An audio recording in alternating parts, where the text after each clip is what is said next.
नमस्कार दोस्तों, आज के हमारे इस वीडियो में मैं आपके लिए जितिया व्रत में सुनी जाने वाली दो बहनों सुखिया और दुखिया की कहानी लेकर आई हूँ। अगर आपको ये कहानी पसंद आए तो नीचे कमेंट बॉक्स में जीमूत वाहन भगवान की जय अवश्य लिखें। तो आइए सुनते हैं जितिया व्रत की व्रत कथा। किसी गाँव में सुखिया और दुखिया नाम की दो बहनें रहती थीं। दोनों का भाग उनके जैसा ही था। दुखिया गरीब थी और बहुत ही दुखी रहती थी, किंतु सुखिया बहुत अमीर तो थी ही, साथ ही वो हमेशा सुखी भी रहती थी। दोनों एक ही गांव में रहती थी, इसलिए दुखिया सुखिया के घर में काम करती थी। उसके घर में साफ सफाई करती, खाना बनाती और जो भी खाना बच जाता था वह खाना सुखिया दुखिया को दे दिया करती थी। इसी तरह से दुखिया का घर चलता था। समय बीतता गया। सुखिया और दुखिया दोनों को दो दो पुत्र भी हुए। जब जितिया का व्रत आया तो दोनों ने अपने अपने बच्चों की लंबी आयु के लिए जितिया का व्रत रखा। दुखिया सुखिया के घर काम करती थी। व्रत के दिन दुखिया ने सुखिया के घर में चावल फटके और उससे जो खुर्दी निकली वह अपने लिए रख ली और साफ चावल सुखिया को दे दिए। फिर साग को चुना तो बढ़िया वाला साग सुखिया के लिए रख दिया और जो डंठल बचे वह अपने लिए रख लिए। अब दुखिया ने सुखिया के घर का सारा काम करके खाना बना दिया और अपने घर चावल की खुर्दी और साग की डंठल लेकर आ गई। दुखिया ने खुर्दी का चावल और साग की डंठल बनाकर वह खाना अपने बच्चों को खिलाया और खुद भी खा लिया। उसके बाद दुखिया सोने चली गई। आधी रात को एक बूढ़ी माँ उसके घर आकर दरवाजा खटखटाने लगी तो दुखिया ने पूछा, कौन है? तो बुढ़िया माई बोली, बेटी मैं हूँ, दरवाजा खोलो। दुखिया ने उठकर दरवाजा खोला तो दुखिया ने पूछा, माई आपको क्या चाहिए? इतनी रात में आप यहाँ क्यों आई हैं? तो बुढ़िया माई बोली, बेटी मुझे बहुत भूख लगी है, कुछ खाने को दे दो। दुखिया बूढ़ी माँ को घर के अंदर ले आई और बोली, माई हम लोग बहुत गरीब हैं, आज मैंने खुर्दी के चावल और साग के डंठल बनाए हैं, क्या आप ये खाना खाएंगी? तो बूढ़ी माँ बोली, हाँ बेटी क्यों नहीं, जो भी तुम्हारे पास हो ले आओ, मैं वही खा लूंगी।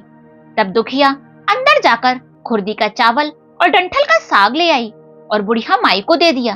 बूढ़ी माँ खाना खाने के बाद बोली कि मुझे अच्छे से कुछ दिखाई नहीं देता, इतनी रात में मैं अपने घर कैसे जाऊंगी? तो दुखिया बोली, कोई बात नहीं माई, आज रात आप यहीं रुक जाओ, सुबह सुबह अपने घर चली जाना। तो बुढ़िया दुखिया के घर में ही सो गई।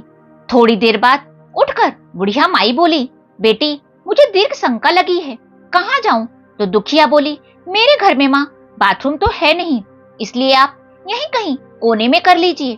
तो बुढ़िया माई बोली, बेटी भड़भड़ करूं कि छड़छड़ करूं? तो दुखिया नींद में थी तो वह बोली, माँ जी भड़भड़ कर दो, मैं सुबह साफ कर दूंगी। फिर थोड़ी देर के बाद बूढ़ी माँ ने पूछा, बेटी अब मैं अपने हाथ कहाँ साफ करूं? तो दुखिया बोली, माँ जी आप अपने हाथ मेरे सिर से साफ कर लो। सुबह सुबह जब दुखिया उठी तो उसे ये सब सपने जैसा लग रहा था। उसे लगा कि मानो नींद में उसने कोई सपना देखा हो। वह सीधा उठकर नदी में नहाने के लिए चली गई। जब वह नदी में नहाने लगी तो उसके बालों से सोने का पानी बहने लगा। आसपास की सभी महिलाएं यह देखकर आश्चर्यचकित रह गईं और बोली, तुम्हारे बालों से तो सोने का पानी गिर रहा है। यह सब सुनकर उसे रात की सारी बातें याद आ गईं और वह दौड़कर अपने घर की ओर भागी और यह सोचने लगी कि उसका घर तो दीर्घ शंका से गंदा पड़ा होगा, पहले उसे साफ कर देती हूँ, फिर लौटकर स्नान करूंगी। जब वह अपने घर पहुंची तो उसने देखा कि घर के हर कोने में ढेर सारा सोना बिखरा पड़ा है। यह देखकर दुखिया बहुत खुश हो गई और सोचने लगी कि यह सब जीमूत वाहन भगवान की कृपा से ही हुआ है, जो माता का रूप धारण करके मेरे घर आए थे और मुझे ये सब आशीर्वाद दिया है। अब दुखिया भी अमीर हो गई तो उसने सुखिया के घर काम करना बंद कर दिया। दुखिया ने जब अपने व्रत का पारण कर लिया तो अपने पुत्र से बोली, जाओ मौसी के घर से तराजू ले आओ, मुझे यह तौलना है कि ये सोना कितना है। बच्चे सुखिया के घर जाकर बोले, मौसी तराजू दे दो। तो सुखिया ने पूछा कि तराजू में क्या तौलना है? तो बच्चे बोले कि हमारे घर में ढेर सारा सोना है, उसी को तौलना है। यह सुनकर सुखिया बोली, तुम्हारे पास खाने को तो कुछ है नहीं और तराजू में सोना नापोगे, मुझसे झूठ बोलते हो। तो बच्चे बोले, मौसी हम सच कह रहे हैं। सुखिया सोचने लगी कि तराजू लेने आए हैं तो कुछ ना कुछ तो जरूर तोलना होगा, इसलिए उसने तराजू के नीचे गोंद लगा दिया ताकि जो कुछ भी होगा वो थोड़ा सा चिपक जाएगा। दुखिया जब तराजू से सोना तोलने लगी तो सोने के कुछ टुकड़े उस तराजू से चिपक गए। जब बच्चे तराजू लौटाने गए तो सुखिया ने तराजू को पलट कर देखा तो उसके नीचे थोड़ा सा सोना चिपका हुआ मिला। सुखिया ने सोचा कि चलो दुखिया के घर चलकर देखती हूँ यह सोना उसके पास कहाँ से आया।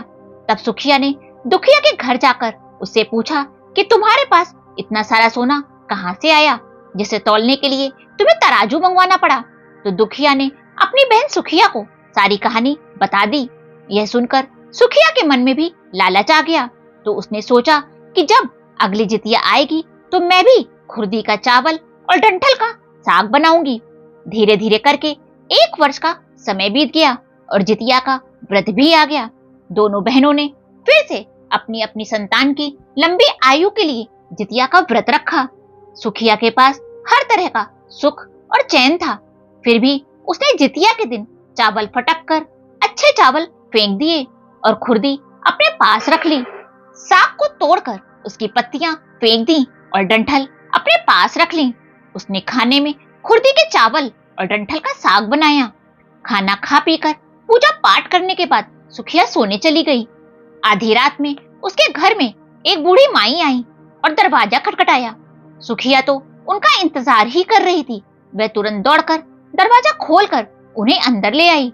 बूढ़ी माई सुखिया से बोली, बेटी मुझे बहुत भूख लगी है, कुछ खाने को दे दो। तो सुखिया बोली, मैंने खुरदी का चावल और डंठल का साग बनाया है।